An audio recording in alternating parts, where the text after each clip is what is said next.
আজকে যাব একটু ঘুরতে। তো কোথায় যাব, চলো কৃষ্ণনগর যাওয়া যাবে। ভাবতে বেশি দেরি করলাম না, বেরিয়ে পড়লাম বাইরে। আর এখন যাচ্ছি বাস স্ট্যান্ডে চলেও আসলাম। এখান থেকে বাস ধরে যাব কৃষ্ণনগর। তো কৃষ্ণনগরে গিয়ে কি করব সেটা ভাবিনি এখনো।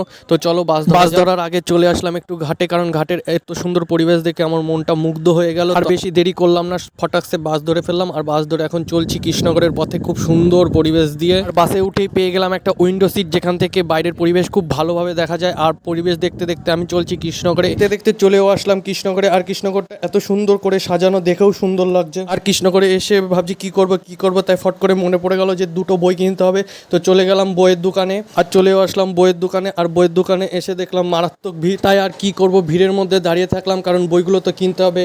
আর বইগুলো কিনে চলে গেলাম মন জিনিসে। আর মন জিনিসের খাবার দেখে লোভ লেগে গেল, তাই লোভ সামলাতে না পেরে নিয়ে নিলাম দুটো হটডগ ফটাকসে। আর আমি আমার বন্ধু খেতে শুরু করলাম। হটডগগুলো খেতে খেতে চোখ পড়লো হঠাৎ করে পেস্টির দিকে, আর পেস্টিও নিয়ে নিলাম দুটো। আমি খেতে থাকি, তোমরা ততক্ষণ সাবস্ক্রাইব করতে থাকো। বাই।